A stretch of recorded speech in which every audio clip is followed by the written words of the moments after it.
The United States has carried out massive precision strikes on 3 key nuclear facilities in Iran, obliterating them, in his words. We've seen a number of explosions over Tel Aviv and Jerusalem in the past few hours after Iran launched a missile attack. Israel says a number of areas were hit in the north and center of the country, with at least 16 casualties reported. Well, Israel says a number of areas were hit in the north and center of the country, with those casualties reported, and 30 missiles in total were managed to breach the Israeli defense shield. Sirens sounded in several regions as Israel's defensive systems operated to intercept the threat. These pictures show some of the damage from Iranian attacks. Well, we'll be hearing more on that in just a moment or two, but first let's take a listen once again to President Trump. During an address at the White House, he said future attacks will be far greater and a lot easier if Iran does not make peace. A short time ago, the U.S. military carried out massive precision strikes on the 3 key nuclear facilities in the Iranian regime: Fordow, Natanz, and Esfahan. Everybody heard those names for years as they built this horribly destructive enterprise. Our objective was the destruction of Iran's nuclear enrichment capacity and a stop to the nuclear threat posed by the world's #1 state sponsor of terror. Tonight, I can report to the world that the strikes were a spectacular military success. Iran's key nuclear enrichment facilities have been completely and totally obliterated. Iran, the bully of the Middle East, must now make peace. If they do not, future attacks will be far greater and a lot easier. For 40 years, Iran has been saying death to America, death to Israel. They have been killing our people, blowing off their arms, blowing off their legs with roadside bombs. That was their specialty. We lost over 1,000 people, and hundreds of thousands throughout the Middle East and around the world have died as a direct result of their hate. In particular, so many were killed by their general, Qasem Soleimani. I decided a long time ago that I would not let this happen. It will not continue. I want to thank and congratulate Prime Minister Bibi Netanyahu. We worked as a team like perhaps no team has ever worked before. And we've gone a long way to erasing this horrible threat to Israel. I want to thank the Israeli military for the wonderful job they've done.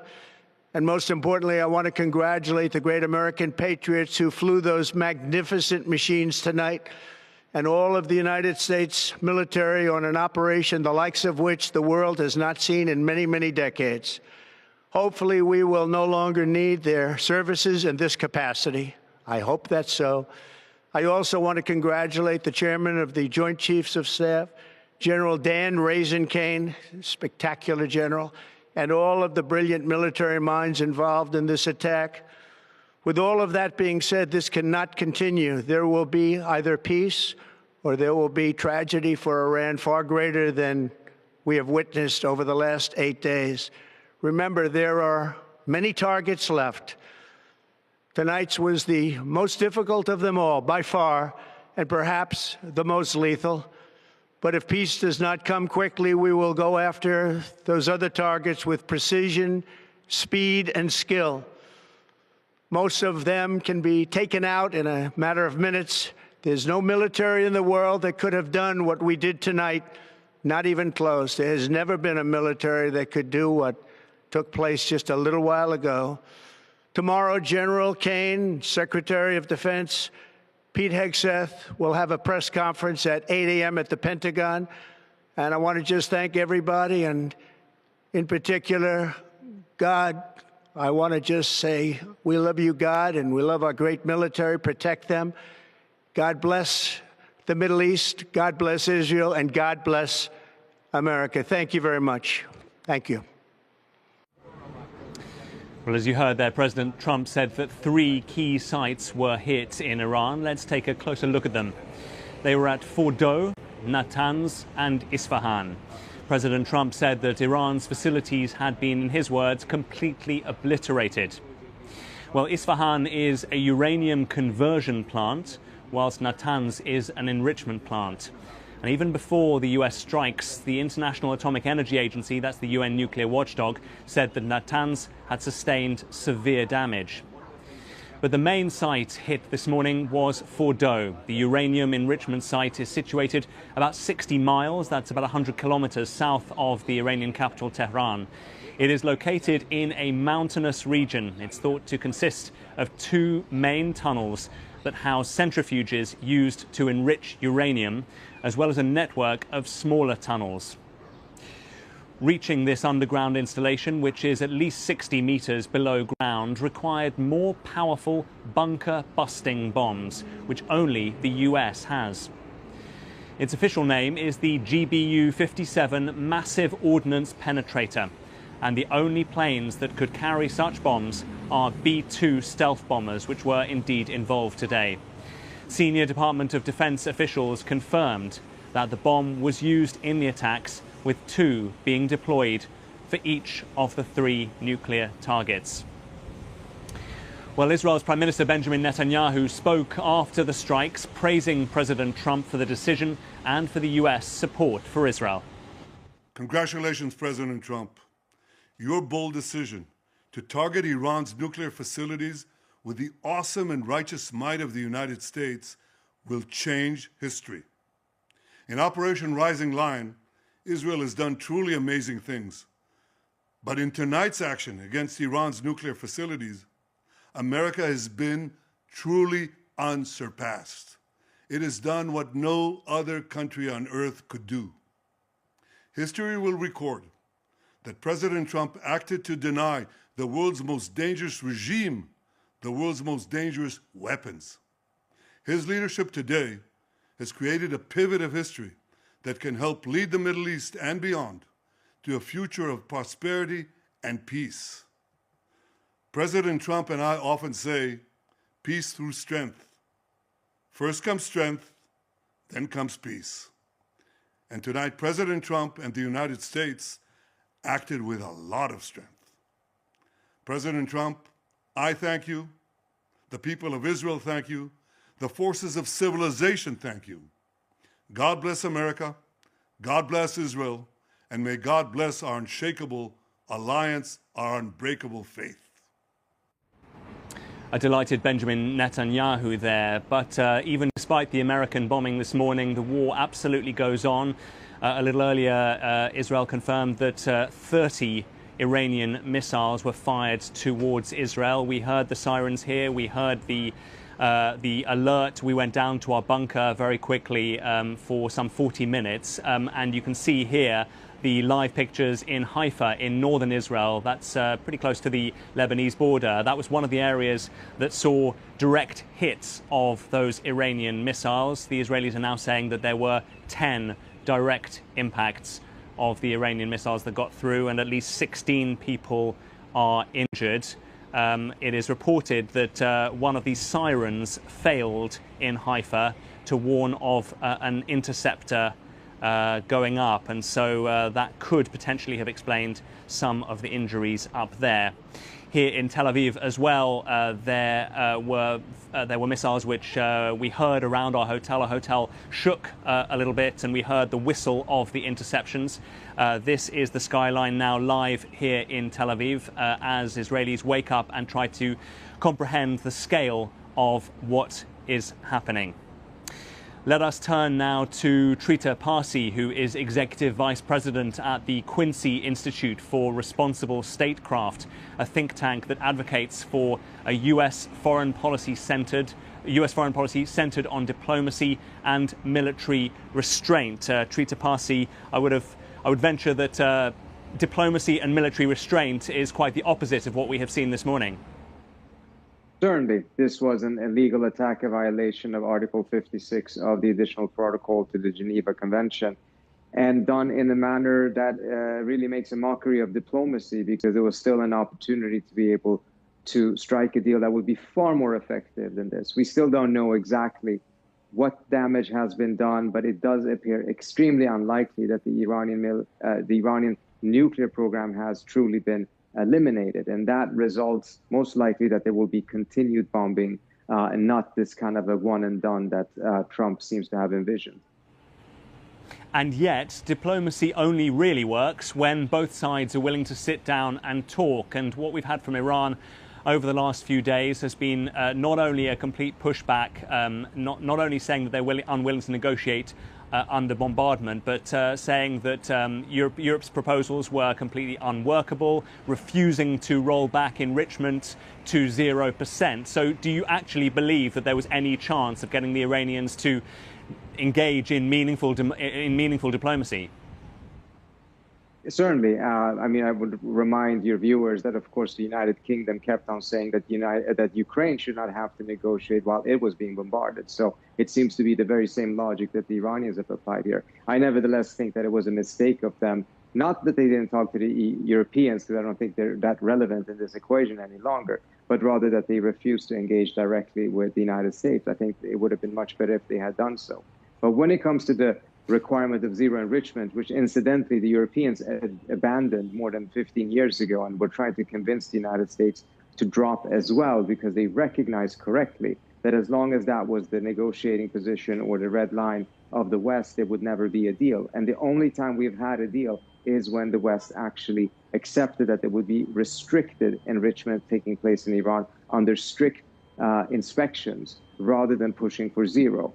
When Trump started this negotiation, he had not adopted the zero enrichment position. That's the Israeli red line. His red line was no weaponization. That's part of the reason why the negotiations actually were successful at first. Halfway through, he shifted the goalpost and adopted the Israeli red line of zero enrichment. And it's since then that we have seen this trajectory towards military confrontation, which was highly predictable. Shrita, we've just had a comment from Rafael Grossi, head of the UN nuclear watchdog, the International Atomic Energy Agency, who has said that there will be an emergency meeting of the agency on Monday. What is your fear now in terms of how Iran might try to utilize what remains of its nuclear know-how? Because, of course, facilities can be destroyed, know-how can't, and whether they will actually try to rush to weaponize if they were not already doing so? Well, there's no evidence that they were doing so. I think it's important to remind the viewers of that, and the IAEA has testified to that. I do fear, however, that that is a very likely outcome, that this is the natural reaction that they would have, as almost any other country would have, to this type of an attack. Of course, there's other things that they may do in the medium, which is, for instance, walking out of the NPT altogether. Which would mean that the IAEA would no longer have any access to what is happening inside of Iran's nuclear program, because they would be kicking out all of the inspectors. All of these things were predictable, and part of the reason why the IAEA, as well as nuclear experts and non-proliferation experts throughout, have warned about this only looking as a success in the short term, but in the long term actually being a failure. This is exactly what happened when the Israelis bombed the Iraqi nuclear reactor, Osirak, in 1981. At first, it looked as a great success, but later on, we learned that as a result of this, Saddam Hussein quadrupled his nuclear budget. And had he not invaded Kuwait in August 1991, had he only waited 6 months or so, he would have actually had a nuclear weapon. And the world had no idea what was going on in the Iraqi nuclear program at the time.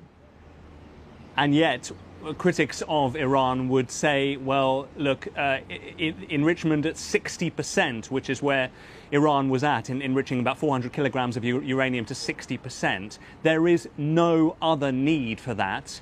There is no need in terms of energy, in terms of medical use for enrichment at that level, apart from trying to make a nuclear warhead. And get that coupled with the extremely secretive behavior of the Iranian regime with regards to nuclear weapons inspections over the years means that, you know, Iran has maybe not brought today on itself, but I mean there was absolutely no trust remaining between Western governments and certainly the Israeli government and Iran.